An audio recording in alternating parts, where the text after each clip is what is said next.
Pesatnya pertumbuhan penduduk dunia berbanding lurus dengan meningkatnya kebutuhan manusia, baik kebutuhan primer, sekunder, dan tersier. World Matters mencatat jumlah penduduk dunia tahun 2019 mencapai 7,7 miliar jiwa. Jumlah penduduk dunia meningkat stabil dengan kisaran pertumbuhan 1-1,2% per tahun. Sementara jumlah penduduk Indonesia juga meningkat pesat. Menurut Badan Pusat Statistik, jumlah penduduk Indonesia tahun 2020 diproyeksikan sebanyak 271 juta jiwa. Pangan merupakan kebutuhan pokok manusia di dunia dalam rangka memenuhi kebutuhan nutrisi. Produk peternakan sangat dibutuhkan dalam jumlah yang banyak, salah satunya adalah unggas, dengan daging dan telur sebagai pemenuhan kebutuhan protein hewani bagi manusia yang sehat dan murah. Pengembangan dan peningkatan produksi unggas sangat potensial untuk terus dilakukan. Upaya meningkatkan produksi unggas diawali dengan manajemen pembibitan yang baik. Salah satu komponen penting dalam produksi unggas adalah bibit yang unggul dengan perawatan yang baik.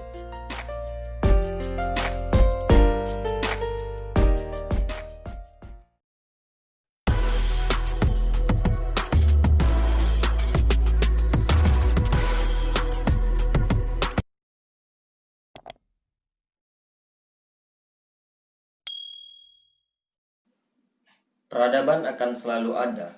Perubahan adalah hal yang biasa.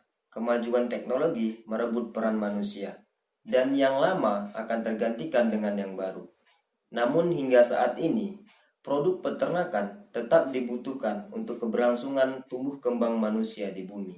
Pada kesempatan kali ini, saya akan menjelaskan terkait manajemen pembibitan unggas. Di antaranya adalah jenis-jenis unggas, sarana dan prasarana, pola pemeliharaan unggas, sistem perkawinan unggas, penanganan telur unggas, pemeriksaan kondisi telur tetas, penanganan DOC atau DOD, bibit atau bakalan unggas, pakan, obat-obatan, dan pencatatan atau recording. Untuk selengkapnya, tonton terus video ini hingga selesai. Check this out. Sebelum saya menjelaskan lebih lanjut terkait manajemen pembibitan unggas, saya akan menjelaskan beberapa istilah terkait manajemen pembibitan. Di antaranya adalah pembibitan ternak. Pembibitan ternak adalah kegiatan budidaya ternak dengan tujuan untuk menghasilkan bibit ternak. Kemudian adalah bibit ternak. Bibit ternak adalah ternak unggul yang memenuhi persyaratan tertentu yang dapat mewariskan keunggulannya dan keturunannya. Yang selanjutnya adalah DOC atau day old chicken, adalah ayam yang berumur di bawah 10 hari dan paling lama 14 hari setelah ayam itu menetas. DOC biasanya dipakai untuk istilah ayam pedaging atau ayam potong.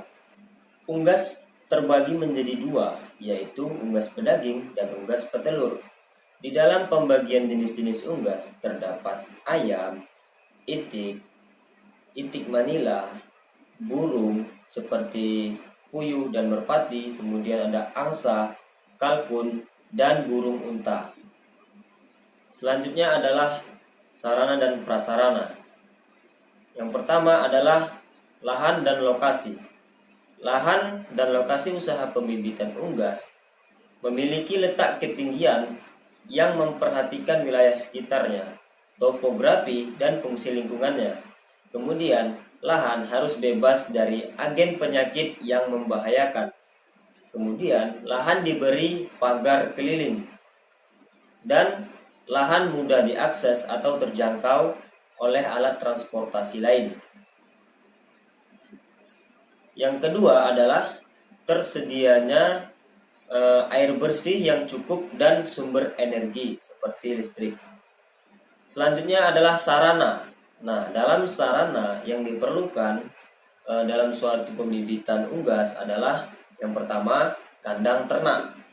Kandang untuk ternak unggas dapat menggunakan sistem lantai dan sistem panggung. Kemudian kandang dirancang sedemikian rupa agar tidak mudah dimasuki oleh hewan pembawa penyakit. Kemudian yang kedua sarananya adalah brooder atau pemanas induk. Sangat diperlukan untuk DOC dan dalam periode starter.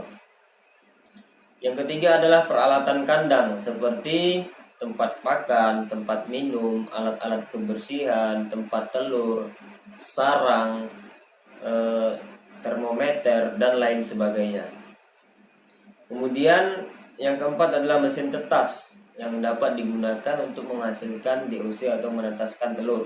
Kemudian yang kelima adalah sarana recording, diantaranya seperti kartu, timbangan, buku catatan yang diperlukan untuk identitas kandang. Yang keenam adalah sarana biosecurity. Ini sangat diperlukan untuk melakukan tindakan seperti pembersihan dan penyuci hamaan kandang. Selanjutnya adalah pola pemeliharaan unggas. Pola pemeliharaan unggas dilakukan dengan cara intensif dan semi-intensif. Pola pemeliharaan intensif dilakukan dengan cara mengelola seluruh kebutuhan hidup dan kesehatan unggas di dalam kandang. Nah, jadi pola intensif ini keseluruhannya dilakukan di dalam kandang. Kemudian yang kedua adalah pola pemeliharaan semi-intensif. Ini dilakukan dengan cara mengelola sebagian kebutuhan hidup dan kesehatan unggas di dalam kandang dan umbaran secara terbatas. Artinya sebagian di dalam kandang dan sebagian lagi di luar kandang.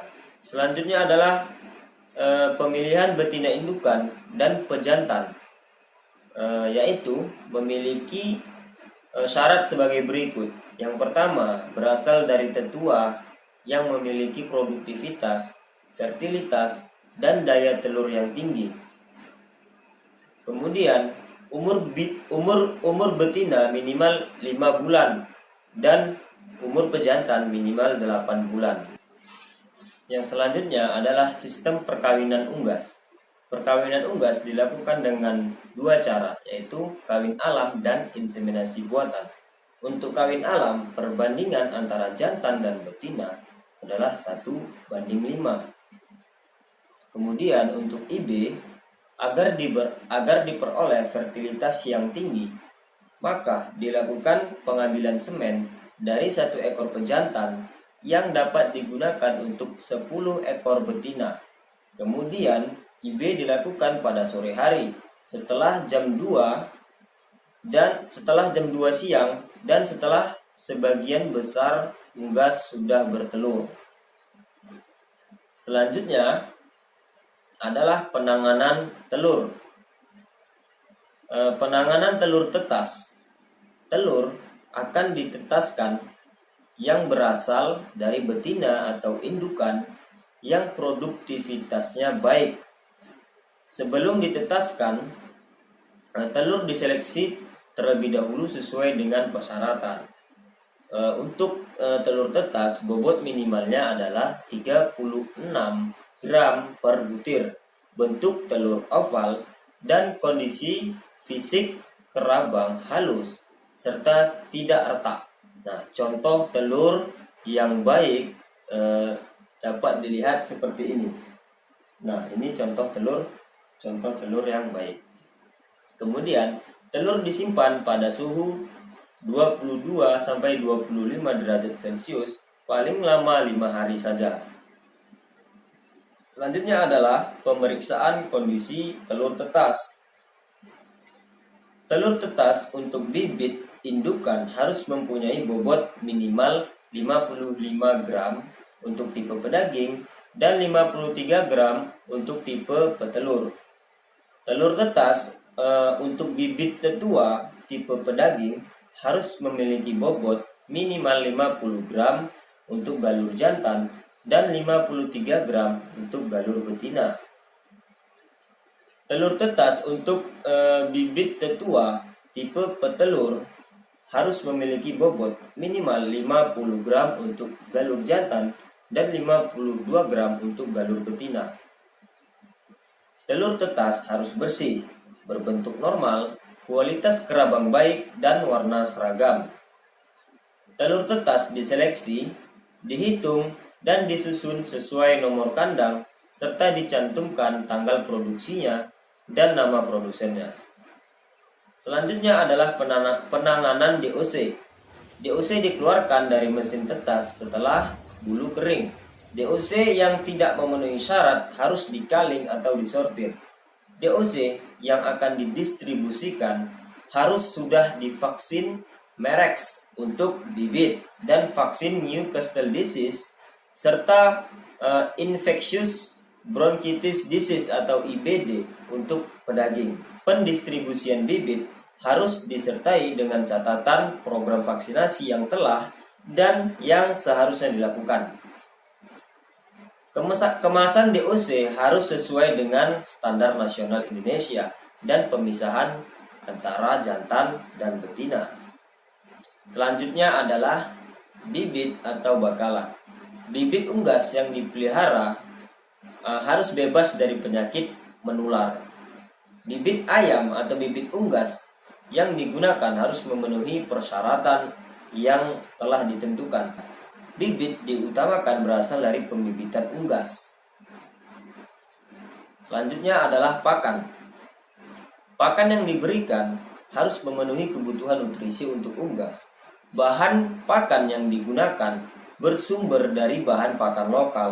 Pakan dapat diberikan dalam bentuk halus atau mash, butiran atau crumble, dan bentuk pelet dengan kandungan nutrisi sesuai dengan kebutuhan unggas masing-masing. Selanjutnya adalah obat unggas. Obat unggas yang digunakan harus memiliki nomor pendaftaran obat hewan. Pemakaian obat tidak berlebihan dan sesuai dengan dosis yang dibutuhkan. Yang terakhir adalah pencatatan atau recording. Pencatatan atau recording meliputi catatan produksi, diantaranya catatan telur harian, telur tetas, DOC, kemudian data seperti data umur, jumlah ternak, jumlah pakan, bobot badan, bobot telur, tanggal penetasan, dan kematian. Cukup sekian penjelasan manajemen pembibitan unggas yang dapat saya sampaikan. Semoga bermanfaat bagi kita semua. Assalamualaikum warahmatullahi wabarakatuh.